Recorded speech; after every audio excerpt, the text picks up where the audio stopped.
Good evening, Cheese Room, and welcome to our regular Wednesday night ramble show.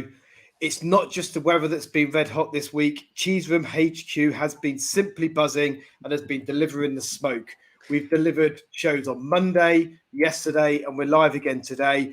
And on top of all of that, Brendan and the crew have been delivering an audio pod this week. It's really all been going on. I would say we've been chucking bucket loads of shrimp on our Gus Bauer barbecue this week. Spurs are delivering the burgers and we're delivering the sauce.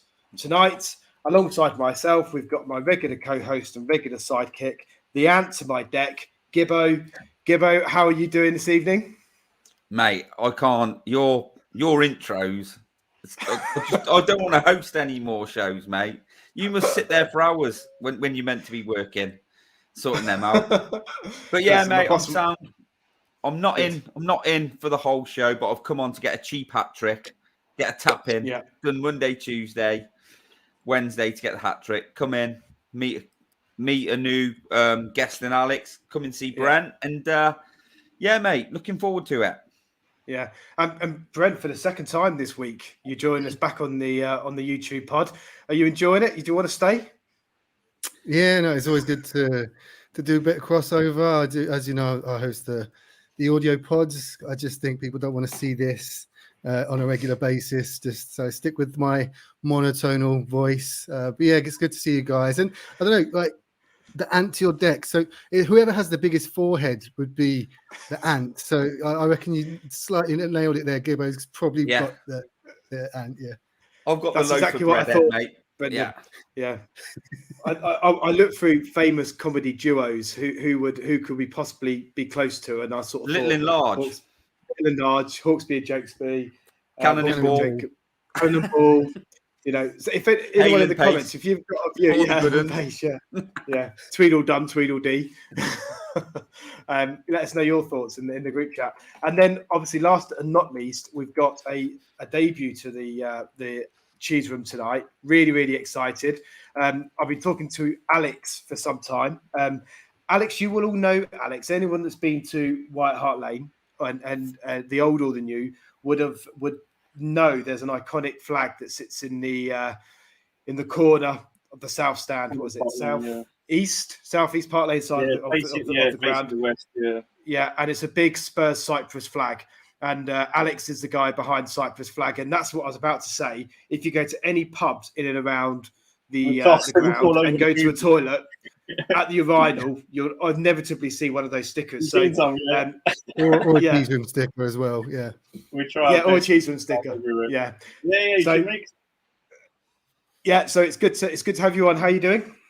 Yeah, thank you for having me. Yeah, I'm very, very happy to make my debut. Yeah, I'm doing very well. Yeah, things are. We've got a new manager. There's a new prospect at Spurs. So yeah, there'll be a lot to talk about tonight. There is a lot to talk about. So I always like to start on a Wednesday night rambles with something completely non-football related. So there's been a lot of discussion. I'm going to go to you, Brendan, first on this one because you live in Brazil. There's been a lot of conversation in the Cheese Room about barbecues, and I'm a man that has a gas barbecue. I love a gas barbecue. I think it offers great control. I think you can properly cook your food, no risk of food poisoning. Callers with me.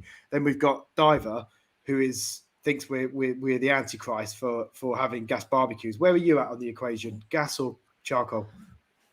I'm with Diver. The thing is, charcoal. There's types of charcoal as well, and there's different types of wood that you can use as well. So yeah, charcoal because you get the smokiness. With a gas one, it's just using the grill in your oven. There's no art to it. It's just like a toaster. Come on, it's got to have a bit of combustion, a bit of fire, a bit of life, and it's very not prehistoric, but very sort of hunter-gatherer. I've forgotten the right word, but like caveman-esque to just put on a fire, stick a bit of meat over it. So yeah, I'm with Diver on that. We Diver and I do have a lot of barbecue porn exchanges in WhatsApp. Yeah, I mean, all I say on Diver is barbecues, and I've told him this, so there's nothing new here. Every time I see some food from Diver, it's either looks burnt or undercooked. There's never anything in the middle, but that's just my thing. Where are you at, Alex? Are you a charcoal or gas man? As a traditional Cypriot man, I am charcoal. We've got a taverna shipped all the way from Cyprus to come over, shipped all the way to London, and yeah, we have some cracking barbecues at our gaff, and yeah, so happy the weather's so much better now. We're going to be having a lot more every weekend. So yeah, it's really good. I feel like I'm a lone wolf in this one, but Gibbo will back me up. You're a gas man, aren't you, Gibbo? Mate, I think barbecues are a pain in the ass. I'd rather just cook it and take it outside. So, mate, whatever I got, mate, I'll just cook on whatever I've got. I'll multitask, whatever. Right. Fair enough. All right, then. So let's start. Alex, we'll start with you as a debut. Tell us about the Spurs flag. How did it start? How did it originate? What made you think I'm going to create a Spurs Cypriot flag and stick it in the stadium? So it started with my dad. So my old man was the one that created it, and obviously we were helping him put it up. So yeah, it started from that. I can't remember the initial year we started it, but we've had it up for donkey's years. It must be close to 20 years now, because we had it in the old White Hart Lane. We was Paxton Lower, and we had it on the railings facing the West Stand. I would say probably about 2007, 2008, we must have started putting it up. We got the idea from his mate. His mate's got the Chelsea one at Stamford Bridge. I'm sure you've seen that one. That's one of his mates. He got the idea from him. Asked him a number where he got it created from, and we just made our own Spurs one. And yeah, the rest is history. You know, we're part of the furniture. So it's so good to see so many Spurs fans absolutely love it. Like, I did not realise there was that many people that love the flag that much. You know, that comment. Yeah, of course, but yeah, so many people love it, and it's so refreshing to see. You know, and yeah, everyone comes up to us, and yeah, they all love it. So yeah, we keep putting it up. I mean, I think it's probably the biggest flag in the stand as well, isn't it? In the ground. It is really big. Yeah, we used to have a smaller one, and yeah, ever since we moved into the new gaff, we created a bigger one. And how bigger flag? Exactly. And the question I always wonder every time I obviously season ticket holder like yourself, and I walk to the state, I walk in, I'm in the North Stand, so I look directly at it. And I always think to myself, how do you get the same flag position every single week? So do you come in and physically put it there? What would you do if you got there and you saw there was, I don't know, a Spurs Japanese flag there? Would there be a war? Yes, the thing is, my dad is the one that goes in and puts it up, because I go in the coach before and I have a few bevs with my mates. So he always gets there 2 hours before. As soon as the turnstiles are open, he's in there straight away and he's putting it up himself. So yeah, he always get the same spot. We'll never lose it. He's always the first one in there. Then yeah, I'm in the pub having a few bevs, and then I'll come in later. But I help him take it down at full time though. Good. And my final question, and I've been obviously if Brendan or Gibbo's got any, but how can I get the stickers? I want a sticker. So my cousin made those. I can ask him where he got them done from, get a website, and yeah, I'll DM it over to you so you can make some choosing ones. We actually need to make some more ones. No, I want an iconic Cypriot flag one. Oh, you want these ones, yeah? Okay, we can sort that out. Yeah, because we need to make new ones next season, because we put the underneath it, and it's really small. You can't even see it. It's that small. It's underneath Cyprus. It's tiny, so we want to make new ones and make the app bigger so more people can see it, so they can all follow us on Insta and Twitter. It's just at Spurs Cyprus flag. So yeah, we're going to make more. So when I make a new batch, I'll DM you and we can sort out to meet next game you're at, and yeah, I'll give you a load. Awesome. And I've got a proper soft spot for Cyprus. Got married in Cyprus. We holiday in Cyprus pretty much every single year. So yeah, I've got a thing. Gibbo, Brendan, any questions for the iconic flag man? Just a quick, well, not really a question, just more an observation that about bringing flags in and how international our fan base is. Like I come over once or twice a year with the Brazil Spurs flag, and so I try and walk around, but it's quite small. There's nowhere to put it on a stand. It's just I could just hold it like that. But people do come up to me and ask to take pictures with it, and then you see the guys from India Spurs come up and take a picture, and the club posts it because there's a Portuguese Twitter handle for the official, for Spurs official, and they always tweet the pictures of that. It's great to see. We are, as we said just before we started recording, it's a really diverse fan base that we have, and it's beautiful. It's great to see. Yeah, no, it's Brad. We've got the biggest following of all supporters groups out of any club in the world. I heard we're everywhere, and yeah, it's so great to see people, bringing in their own flags from their countries. You should be allowed to do that, and the more flags in the stadium, the better. And yeah, we are trying to get more in that south. There is a guy that sorts it all out on the pole in South Stand. He's got people designated different blocks to hold them. So we're trying to get more for next season too. So yeah, no, it is better because it does make things look better, and it can improve atmosphere as well. Yeah, but like you said, Bren, about how diverse it is. When I went to Rangers, I met one of your mates from Brazil because I recognised him because he was holding. He Yeah, sat behind me, wasn't he, holding a Brazil Spurs flag? So like, it's good stuff like that. But Alex, what I yeah. wanted to ask, you've got the stickers, you got the flask. Are you doing fridge magnets? we got to make some shop merch now. Yeah, make I'll some have a shirts. I'll have a fridge magnet, mate. I'll have a fridge magnet. Give it It's to a my good mum. idea, to be fair. No, yeah, we can She loves them. expand to more than stickers. Yeah, that's a good suggestion. Cheers, mate. I wouldn't be surprised if you start stocking them in the Spurs shop, to be honest, and Levy starts taking a bit of commission. It'd be great. Yeah, no, I ain't giving you nothing. All right, excellent. Well, let's crack on then with some Spurs talk. Just to say, those that are watching live, please do like and subscribe. Comments away. It's really important to the channel. We've had a magnificent week, as I said. We've had literally thousands upon thousands of views in this last week. So, do please like and just subscribe. Brendan, when we spoke on Monday, he wasn't confirmed. It was all hearsay. We wasn't sure when it would be confirmed. Early Tuesday morning, it all come out. What was your initial reaction? Yeah, very positive. First of all, relief that it's finally sorted. I think it's 72 days. I don't know if that was longer or shorter or the same than the Same. Conte. It's the same, Brent. saga. The same. Wow. I think it was the same.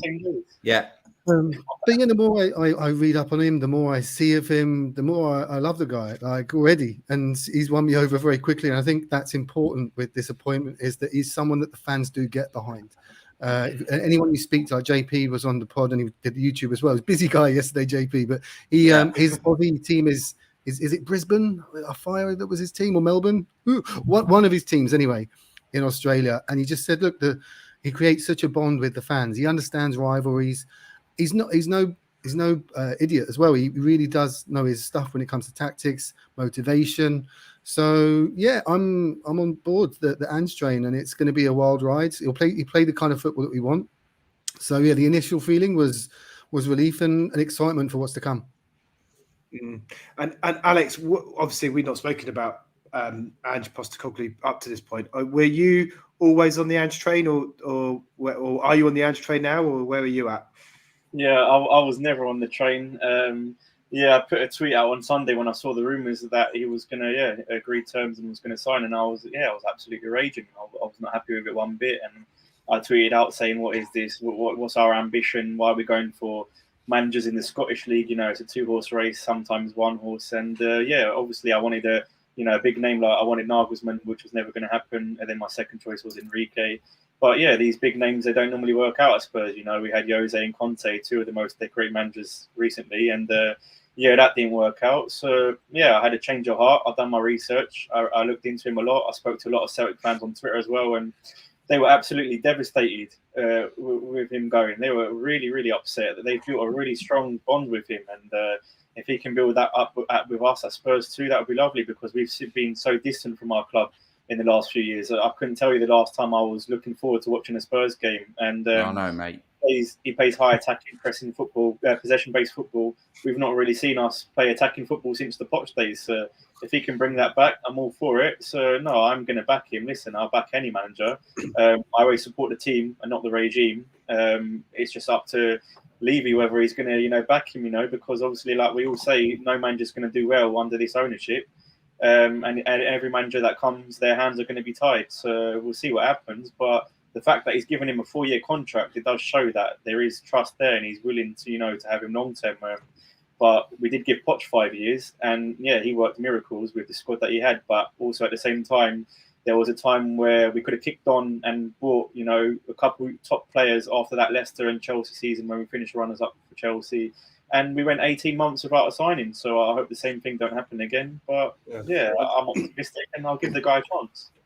Yeah, I don't think that will happen. Sorry, No, Craig. I don't think that will happen. But like Alex, the thing is, like you're saying, you're raging. But once he's through the door, you've got to, like, if you support the club, if you support the badge, you've sort of got to get on board, ain't you, and support him. That's what you got to do. But like you said, once you sort of start looking into it, he's a lot more of an impressive character than I think a lot of people give him credit for. But backing the manager as well isn't just backing him by buying players. If there's big name players that we've got there and he's happy to let them go or wants to, that's backing him as well. Yeah, Do that's you know what I another mean? It's thing. not Yeah, just by buying players; it's by sort of like allowing him. If you know, and as fans, we've got to do that.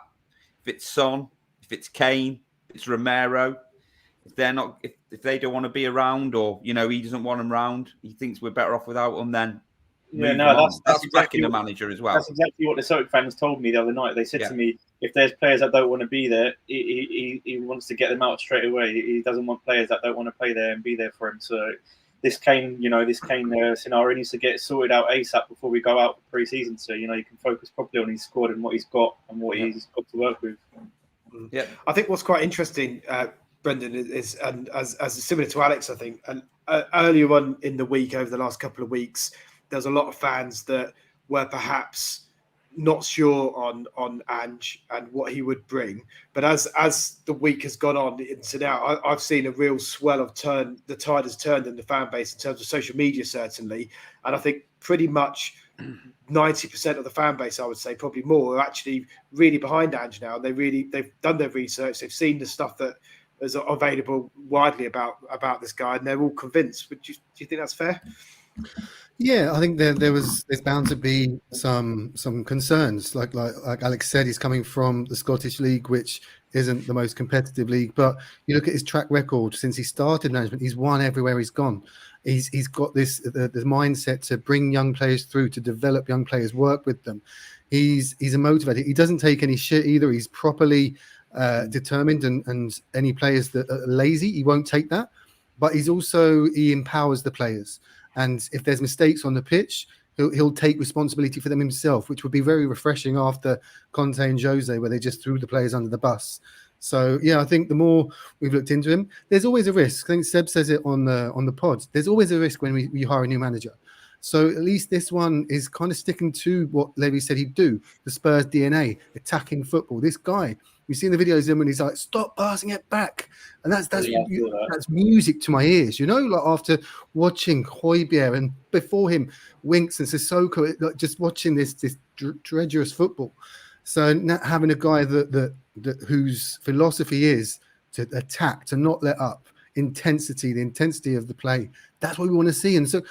It's quite fortunate that we've been so poor the last 6 months, because we've been playing really drab football and been letting in goals. So at least with him, we'll be playing attacking football, but we may still let in goals, but at least it will be entertaining. So he's kind of got a bit of leeway to say he gets to Christmas and we're eighth. That it's kind of like, well, we can see what he's trying to do. We can see progress. We can see a plan, an identity. And that's what we've been crying out for.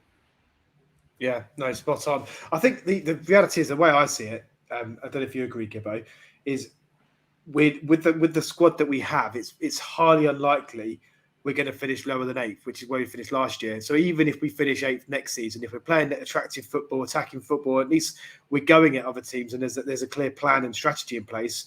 It doesn't matter, right? We can't be any worse than we were this season, can we?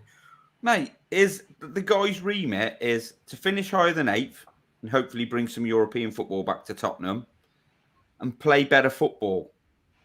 You know what I mean? That is literally what we're after. That is all he's got to do. I'm not obviously not that's all he's got to do, but that he's got to finish higher up the league and play better football. And some of the players that we've got are better than the crap we've been watching for the past few years. Even the ones who we sort of like knock and haven't been playing well, they're better footballers than what they've been showing for a while. So, you know, there has got to be a big churn of players, but we still do have some really good players there. So, yeah, I mean, I think it's easy. Like I always bring up because of where I live and all the people who I'm surrounded by. But look at what Emery did at Villa. I mean, they were literally relegation fodder. And if that season had gone, if he'd have been there the full season, that they would have had a real good crack at Champions League football. So it can be done. I don't want to set the bar too high. Obviously, we do want Champions League football, but we've got to progress up that league, and we've got to change the culture, which is I know is the buzzword, and we've got to start playing better football. And that is what he's got to do, and that is well doable. Yeah. I think it's fair to say, Alex, do you expect a big churn of players, whether that's potentially more out than in? Yeah, definitely more out than in. Yeah, we've got a lot of players that we need to get rid of, and obviously, Levy doesn't like to spend before we sell, so that's going to happen again this summer. You've got all these players coming back on loan as well, man. You've got Gil and Ndombele, Lo Celso, Reguilon, Udogi's coming back. He looks pretty good. He was really good with Udinese, so I'm really looking forward to seeing him. Yeah, there's a lot of players coming back that we need to get rid of, and also ones that are in the current squad. Like I can give you a few names, like Højbjerg, I would get rid of. Dyer, Davies, Sanchez. These are the type of players we need to be moving on if we want to go in that right direction to rebuild, refresh the squad, and get back to where we used to be in the top 4 every season. Yeah, I think it's fair to say though, Brendan. Sorry.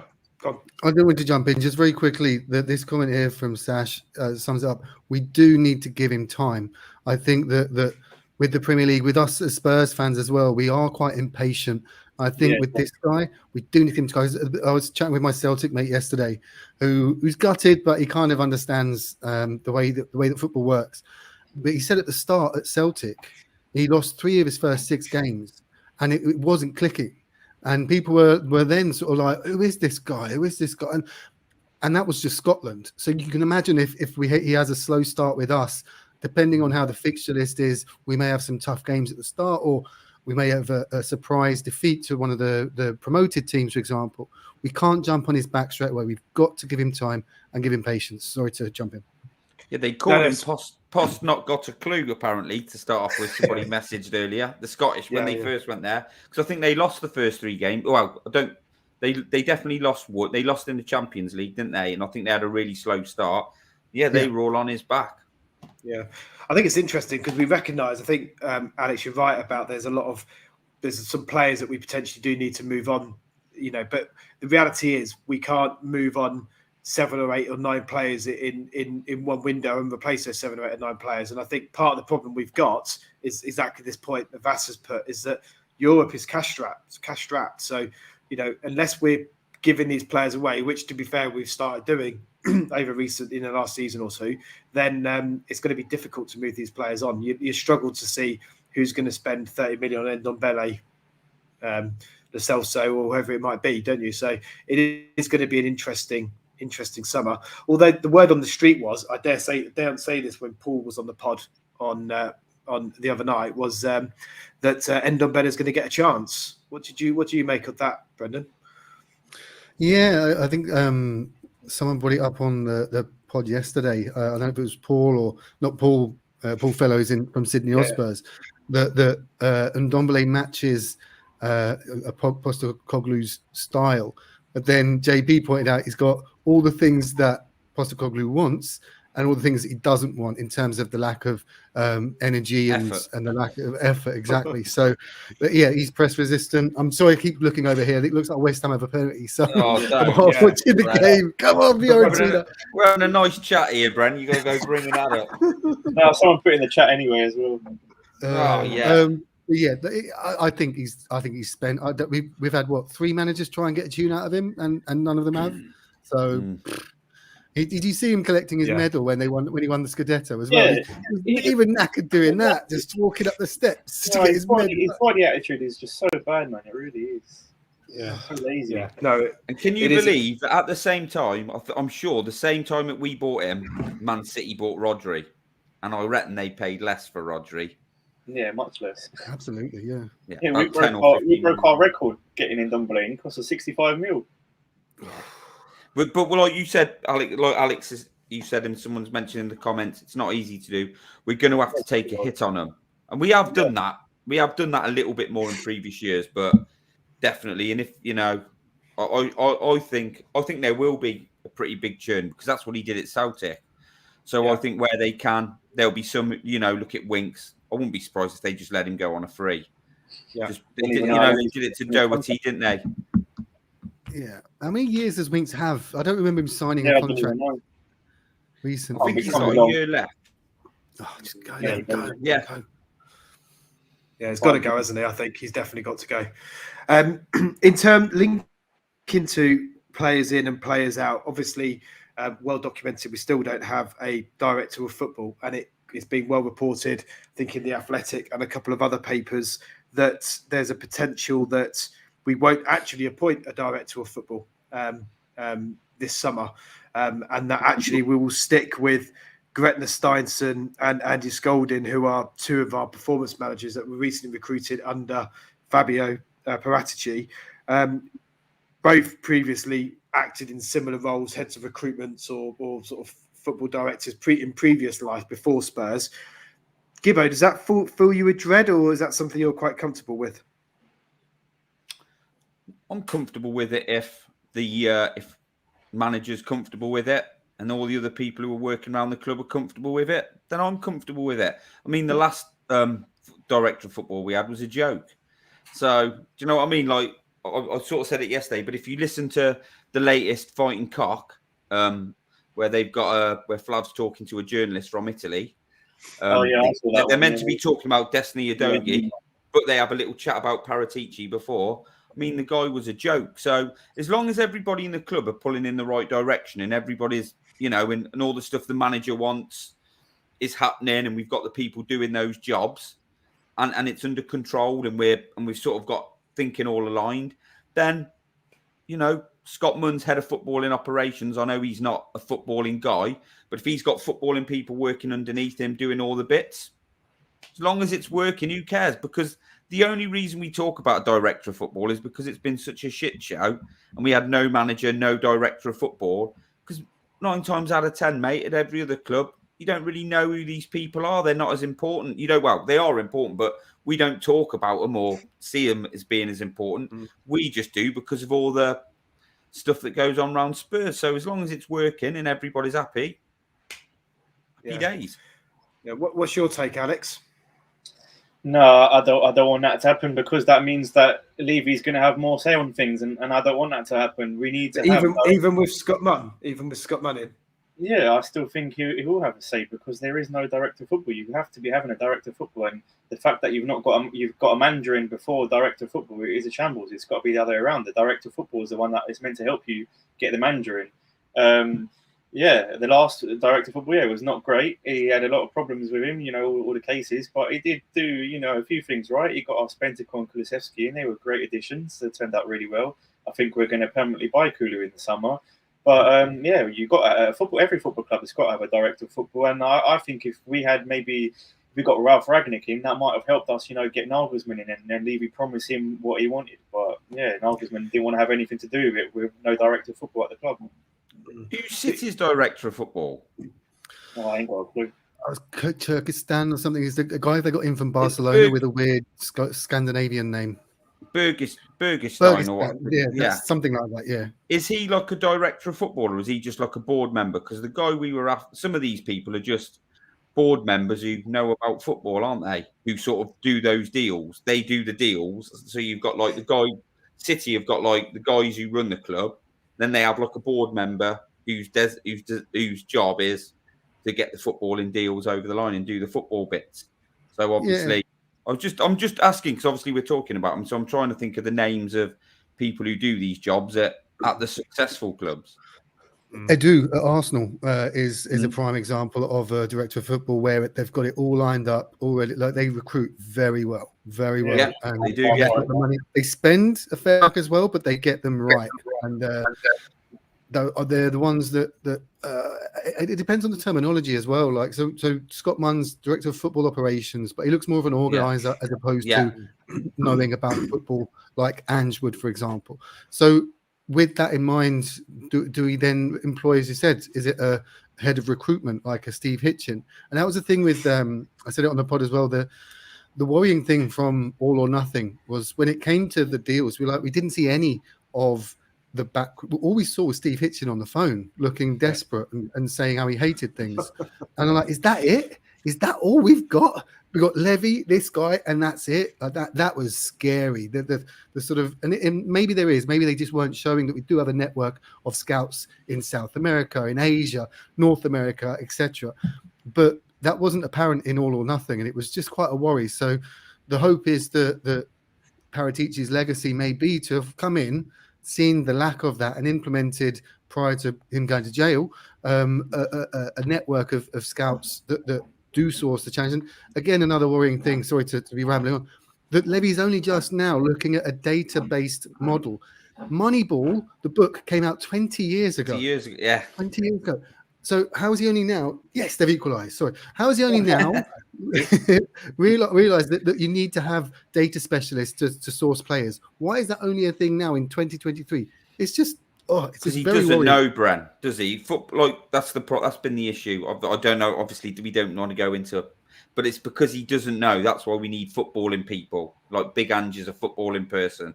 They can get footballing people in the club. The more footballing people we can get in the club, the better. Yeah, I agree. Do you think that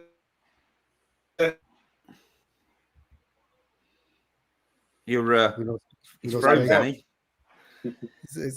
I don't know what he was going to ask there, mate. He's Craig, are you back? He's back. Oh, he's looking.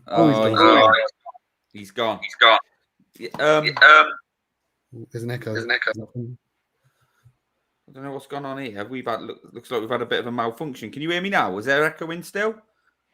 Yeah, no, there's no echo now. Yeah, so hopefully Craig will be back in a minute. Not sure what he was. I want to talk about this comment that's just coming now. What's great is that we're looking to link the academy up with the first team. Under 17s and under 18s had a great season, and they did. And that's what Ange was doing at Celtic. He was letting the academy players play with the first team, and that's good. And our under 18, under 17s, and under 18s had a great season. I think they both won as well, didn't they? They both won trophies as well. Yeah, they won it Villa, won it Forest. Yeah, so there's a good to get the academy going through again, because we've not had a good academy player since probably Kane. Exactly, and that's what Ange is all about. When he was at the Australia's under, I think it was under 17 or under 18s, he thought his task was to develop the players to go into the national team. But it wasn't. It was for them to qualify for the tournaments, which they didn't do. But he spent all his time focusing on developing the individual players. And then he gets sacked. And 5-10 years later, gets re-employed as the national team manager with the remit of shifting out the old guard, bringing in the new players. As I said, I've watched a lot of Ange videos the last few days. And like I said, Alex, he looks the perfect guy for that, to bridge that connection between the academy, which Conte didn't care about. He didn't want anything to do with the academy. He was just like, I want this player. We have the best players, or I can't work. And then he didn't want to work. Yeah, exactly. But do you think, obviously it's hard to get loads of youth team players in and through, we've had Kane, haven't we? That's been a success. It's very rare you get lots and lots of them, but it is just good to know that these lads are going to get a chance and they're not going to turn up training and just be used as cones, which is pretty much what they were under Conte, wasn't it, Alex? Yeah, well, there's one that stands out for me that I've heard a lot about doing the rounds, Jamie Donnelly, and he's a striker as well. So, that he could be hopefully our new Kane one day. And also Alfie Devine, I want to see a lot more of him now under Ange, because, he's got a bright future ahead of him too. And a lot of people are speaking highly of him as well. Some people were saying he was on the same level as Jude when they were playing together. So, it would be great to see more of Devine next season as well. Anyway, lads, sorry to be a pain. I've had the call. I've got to go and pick my daughter up from work. Nice to meet you, Alex. Good to see you, Bren. Nice chatting, everyone. Enjoy the rest of your evening. Cheers, mate. Cheers, lads. Yeah, Donny looks a real talent. Yeah, and Devine is a champion. Sorry, guys, my internet's on a bit of a down slow. All good, man. All good. So we were talking about bridging the academy to the first team, which is what Ange is quite famous for doing through his career. He's been all about developing players, and that can only be a good thing. How's the internet now, Craig? Well, he's still struggling. But yeah, in terms of have you seen much of his tactics, Alex, of Ange's tactics? I've not seen much, but I do know that he plays with a 4-3-3, and we've not played 4-3-3 for a while, so that'll be interesting to see. But yeah, we do need to be playing with 3 in the middle, because when we've been playing with 2, we've just come up too short every time. Skip and Hoiberg, they ain't cutting it. So it'll be nice to see a midfield 3 of Bissouma, Bentancur, and I would say Ndombele if he's getting his chance, because I just don't want to put Hoiberg in there. I really don't like the guy. I really dislike him. And under Ange as well, he won't do well. That video of Ange saying don't pass backwards. Hoiberg does that every bloody game. So Hoiberg ain't going to work well under Ange. Hopefully we can move him on. That would be nice if we can. But maybe it'll be Skip, Bentancur, and Basuma then for me if we don't get any new additions in. Yeah, I'm assuming we will. We have to get new additions in. Maybe Yeah, Maddison great. could join in that midfield three, but that is the worry though. We've spent like 2 years building a squad to suit Conte ball, which is three at the back with wing backs, and Ange doesn't play that. He plays back four. So we've got Porro, we've got Udogi, we've got these sort of ready-made wing backs, and the system doesn't fit that. So that's the only concern for me, is that we've got these square pegs in round holes, but then you can look to develop them. Like you look at Porro, for example. Surely he's because he's technically really good as a technical player. He's got the ability. We see that going forward. Can he be coached to bring in defensive discipline? That's the question. So it requires a lot.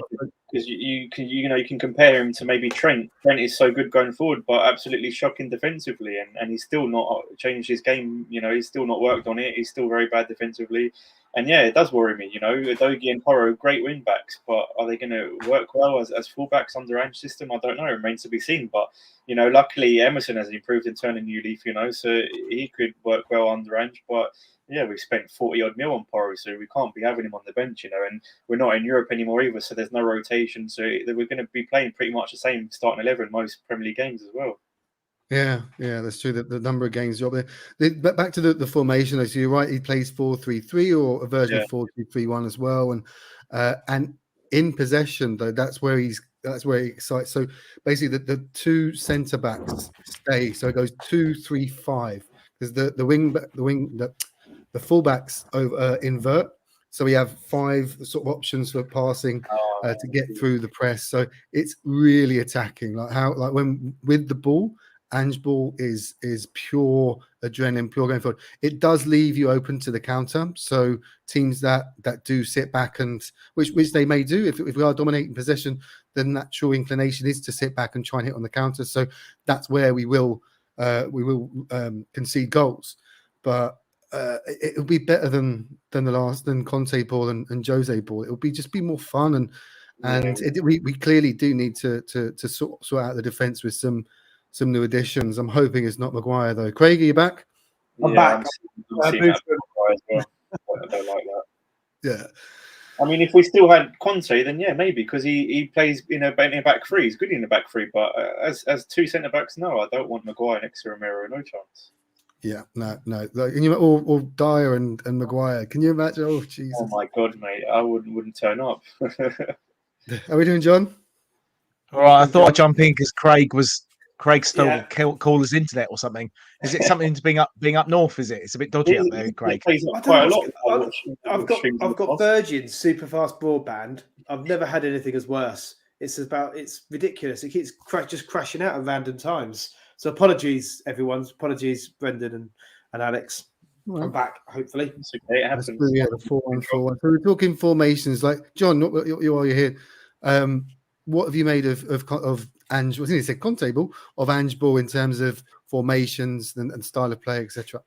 I think if I can add the slideshow we had last night, let me just find it. He went with a 4-3-3 in the cup final, didn't he? There you go. And that seems to be. I mean, that could be a 4-1-4-1 quite easily. It's about, from what I understand, and you mentioned this was chatted on the pod quite a lot, wasn't it? It's about adaptable.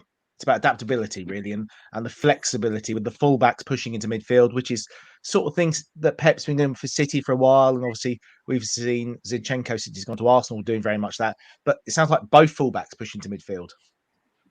So how we can make that happen will be quite interesting if that is the way he's going to play it. I mean, Emerson has been doing that. He's been pushing quite a lot, hasn't he? Yeah. Porro, what happens to Porro? What happened to Udogi now? There was a very good podcast with the Fighting Cock where they discussed Udogi with an Italian journalist who absolutely ripped apart Paratici, by the way, and was quite harsh about our owners and the general feeling in Italy about the club. But I think Udogi can probably adapt because he has played left side of a left centre back role as well as wing back. Porro obviously can't defend for toffee, but he's very exciting going forward. But he's got the energy that Ange will want. So I could see him at times playing in that front three almost at times, depending on what happens. But I think, as you said, I said it yesterday, Brendan, we've got to be patient. We are going to get beaten we're going to have absolute awful games at times. We cannot expect this to be an overnight fix. It's going to take time for him to embed in the new players he gets. We need Bentancur back so badly. So bad. Basuma is going to be a different player this season. He is. Conte- We're going to see the Basuma that was on. Conte just stifled him so badly. Brighton fans. I was listening to a Spaces a few months ago, and there was a Spurs fan on there he said his dad's got a shop in Brighton.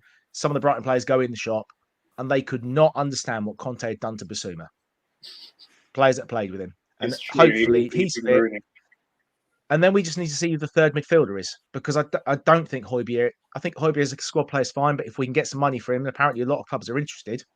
I don't even want him as a squad player, mate. We've got to get rid of him. He's not good enough, man. He really is not. Yeah.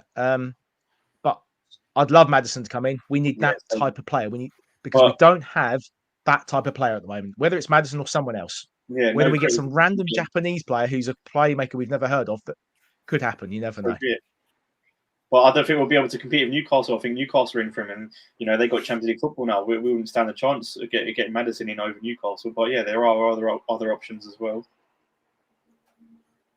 It's interesting. Yeah, there is another team. Apparently, City. Go on. Sorry, City was speaking to Maddison in January, and we were apparently. Yeah.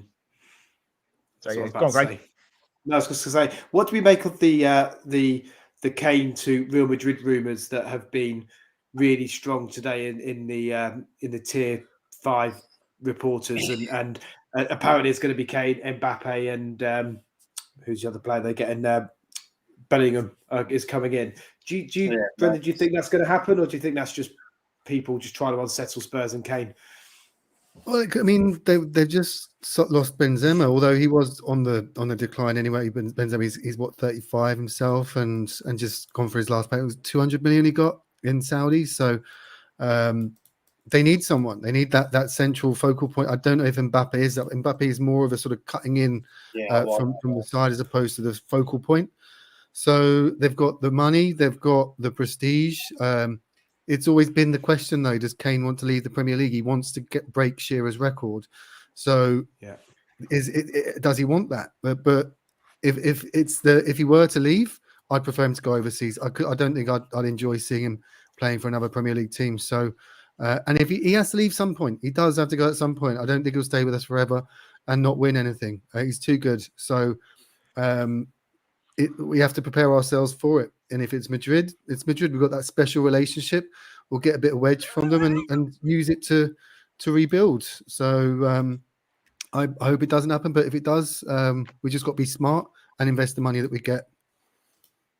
Yeah. The link to that is a photo from the Nike photo shoot to the launch of the kit today. And you can see Kane has apparently featured heavily in the promo for the new kit, which probably gives you some hope that at least the intention of the club isn't to necessarily sell. No. But I mean, is it just me?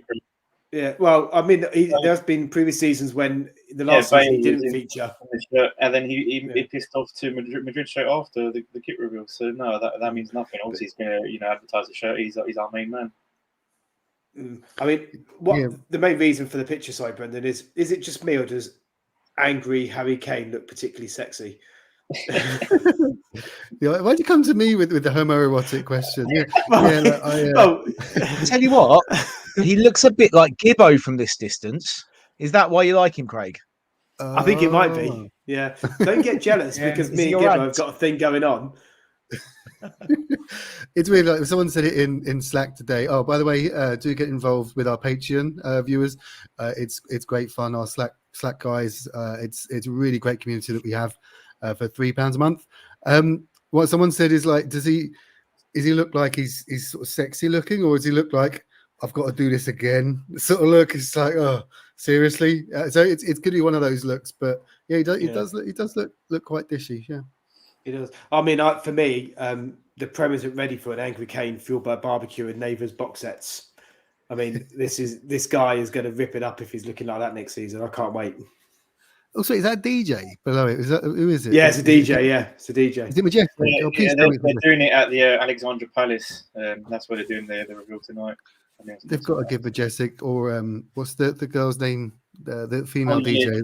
DJ Lauren. Yeah, she's a Spurs Lauren. fan. Yeah. They've got it's got to be a Spurs fan DJ. We've got some good DJs amongst our fan base, so it doesn't look like Majestic's profile, though. It looks too slim for him. No, that looks like a woman. No, he's a woman. Oh, it's a woman. Okay. Yeah, he's a woman. Yeah. Interesting. Yeah. I mean, yeah. John, where are you at? Does he stay or go this summer, Kane?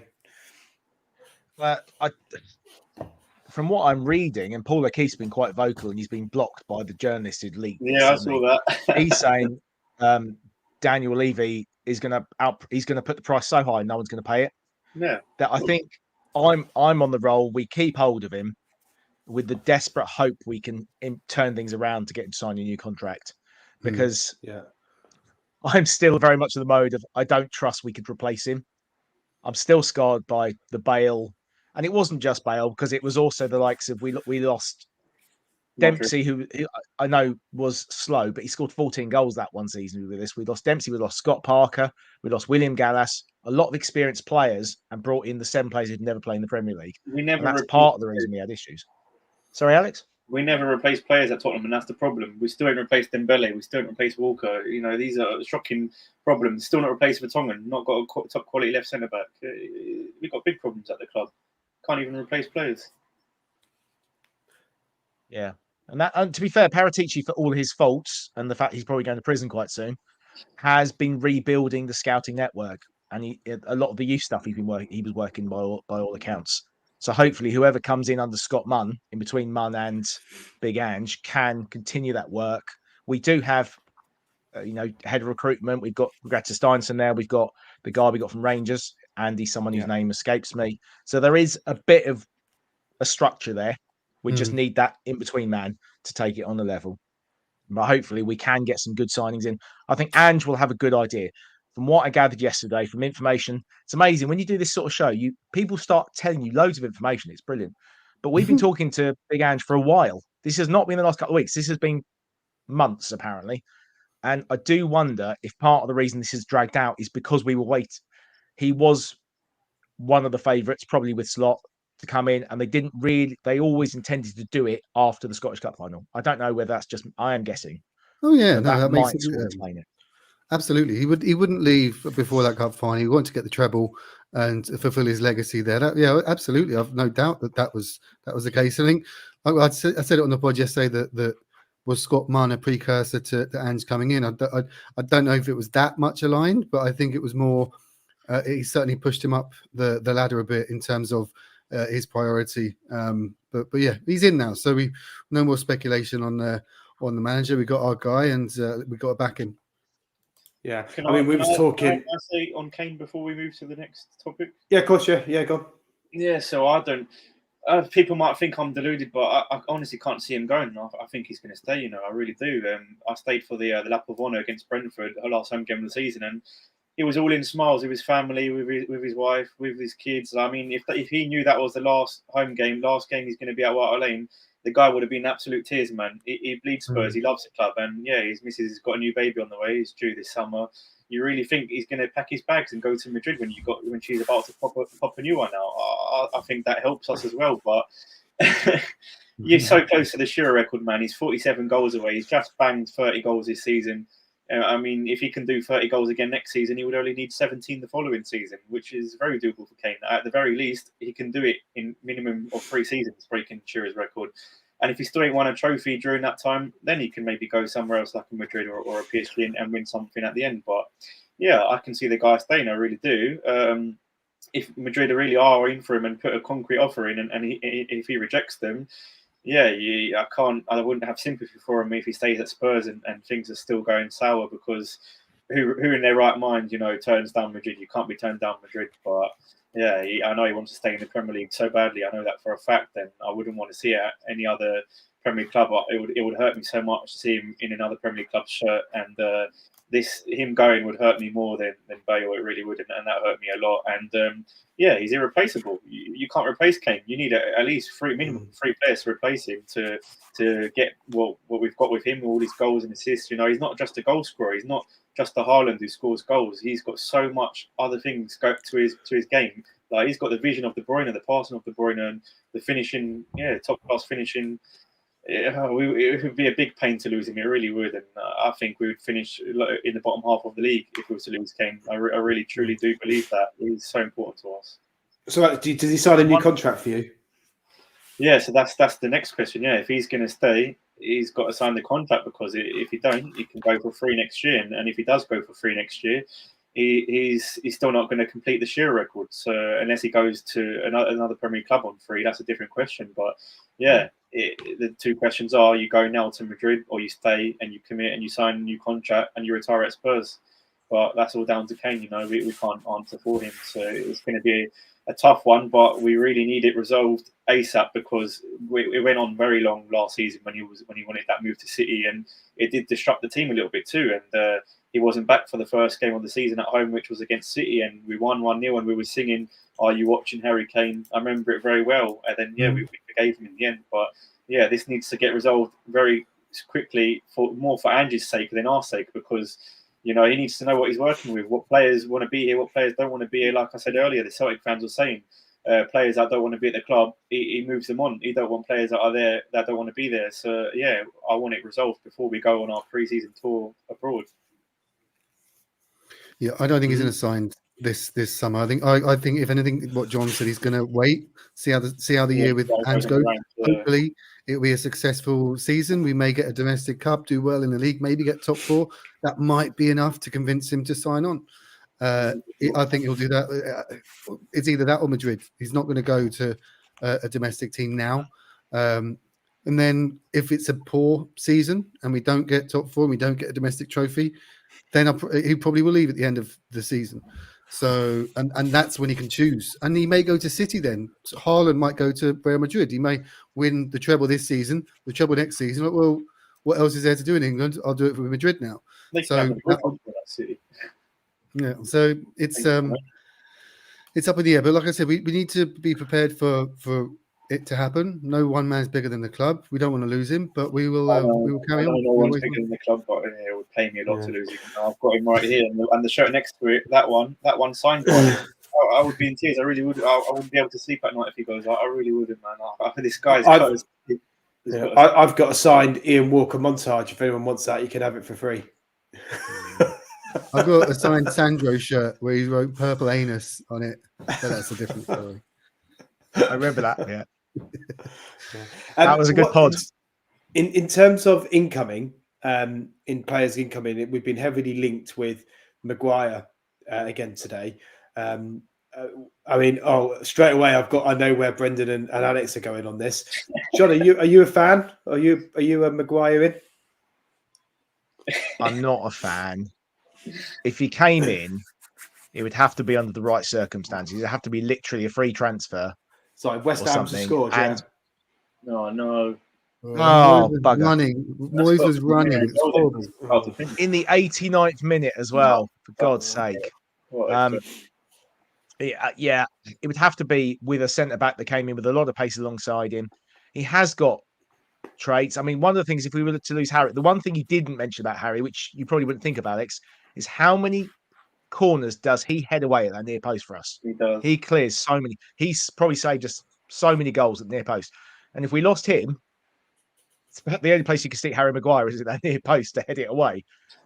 But when he was at Hull, he looked like a really good player. And he did a good job at Leicester. And at Leicester. And he started all right at Man United, but he just fell off the rails, didn't he? Maybe he's at the wrong team, But yeah, I remember when he was at Hull, my dad was watching him on TV when he was at Hull. My dad was like, "This Harry Maguire, he's a great player. We need to go in for him." And he was good back then as well. Man United is just maybe he's ruined his career. It's not been the right fit. I don't know. He was good with England as well. Scoring a couple of goals in the World Cup.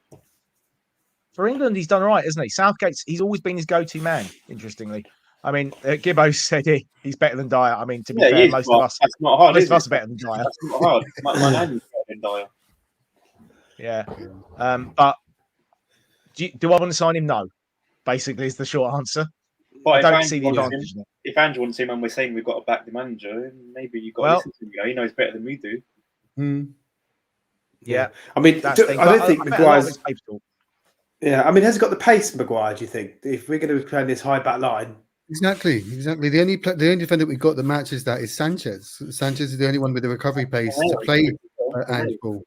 Maybe a stretch Romero, but the only one. Romero's off, isn't he? Is he? Madrid. Yeah, Romero wants out. I've seen tweets that he's unhappy at Spurs, but Spurs want to keep him. Yeah. That's what I'm I saying. mean, he might be unhappy, but he's going nowhere, is he? Let's be honest. But He'll he's just a be injured a lot. liability as well, man. He's a liability. He's such a headless Yeah. chicken. You can't be having players like that at the club if you want to go far and win trophies. He will cost you in the big games. If we get to a final, he'll be one of the ones that will cost you it. We get a good offer, like Reckless. 60, 70. I'd take it. Yeah, I probably would too. What, How much did we get? for 30, 40? Romero? Yeah. Yeah, we could buy like teams that have gone down. There's some good defenders in there. There's Castagne. There's there are others. Castagne, he's a fullback, no? Here's a fullback, but again, like to shore up the defense in general. Who else went down? Leeds. No, Leeds don't have anyone decent. So, Sanchez from Southampton's all right. yeah, but I'm with you. He's a walking yellow card. He's the new Lamella, and he will cost us. He's got the aggression, but I think he is. I think he is slightly overrated. I don't think his heart is fully in Spurs either. I don't feel it is, and his country is far more important to him than it is for Tottenham, and I don't like that. I'm club over country, me. And after he won the World Cup, he's sort of had this sort of football completed it, mate attitude, and he's not really been focused at all. Yeah, it goes with he's a young lad as well. These things they can get to you and think you're, the dog's bollocks. Exactly. Well, it'll be interesting what Ange makes of the money when he comes back to pre-season training on the 1st of July. Just going back to link to the Kane picture, the new kit launch, obviously. So we've got what the new kit looks like. I guess my question, John, are you running out and buying that kit? Where are you at? No, of course not. It'll cost me far too much money. I might buy it when it's cheap at the end of the year. No, do what I do. I've bought this from DHgate, a website called DHgate. Yeah. Everyone knows DHgate, don't worry. 12 quid printing Champions League badge, everything. It's so good, and you can't tell the difference. I mean, I do like the idea of an all-white kit. I've got to say, if it is white shirt, white shirt. They've done that because we're not in Europe this season. Yeah, they must have done. But this bit here, the collar, that should be navy as well, to match the sleeves. That would look a lot better. Yeah, but that's next season. They've got to add something next season, haven't they? And these patterns in the middle, I don't like that. Keep it all plain. It looks so nice. These little stripes, these lines, I don't like that. It ruins it. Yeah, the night kits aren't great. Like the only one I like is this one. The sort of one that's a bit of a copy of the '90s Umbro one. The Sheringham Kingsman one with the crisscrosses. That was beautiful kit. The Umbro kits were good. Pony, awful. Kappa, awful. Adidas were all right. Under Armour, okay. Puma, the few of the Puma ones, but none of the Nike ones. They've been really poor, the designs. I saw leaks of the away shirt. It was navy with purple trimming underneath with a collar, and that one looked nice. If that's true, if that's real, I like that one. I'd probably get that one. And the badge is like shiny as well. It's really nice. Yeah, we had that in the group chat, didn't we, John? And we was talking about that. I like that kit if that is what it's going to be. Yeah. All right, so then, well, we've been going for an hour, so I think we've talked a lot there. Been a great conversation. I think at that point, we'll call it a day. Just to say thanks, Alex. Well done on your debut. Hope you enjoyed it. Thanks for having me. I loved it. It was very good. Good. Yeah, you did well, mate. We'll do well, and do come back on soon. And Brendan, thanks twice in 1 week. Appreciate it. Cheers, mate. Twice in 1 week. When's the next pod out? Probably next week. We'll see how it goes. We have a break, but with pods over the summer, it'll be maybe 1 or 2 transfer pods. We'll get a few ex-players on, get Tim Vickery back. I'll leave Sandro alone for a little while, I think. But yeah, we'll have a good few pods out over the summer. Seb said he's doing a quiz as well, Bren. On Monday night, he said he was going to do a quiz. Yeah, so. I never win them, so I probably won't be in that one. I'll be the quiz master. and John, thanks for coming on and stepping in when my internet was playing up a little bit there. Appreciate it. That's right. All right. So Friday we've got Caller and HG are back on Friday with Flat Cat Jack and Mr. David Harris. Davo will be here, and part of that show will be our awards, which there's been a questionnaire on our Twitter. I think, is it closed now, Craig? That or is it still open? I think it's still open at the moment. Yeah. So if you want to go on and vote for me, if you as go to your our favourite Cheese Room presenter, Twitter page, and I think we'll retweet it. You can. Yeah. There's like 10 questions, like best goal of the season, best signing, and the HG personality Cheese Room Personality Awards. HG won it last year, so Oh, did he win that last year? Already, yeah, I saw that. HG did, yeah. I've done my votes. Right. I mean, if anyone wants to come and vote for me, then feel free and let me know you voted, and I'll transfer a penny into your business account. Thanks very much. I'm running a bit behind on the votes, actually. I'm getting a bit of a complex. But no, all right then, guys. Well, we'll leave it there. Just last thing to say is come on, you Spurs. And as always, leave you out, Enoch out. come on, you Spurs. Come on, you Spurs.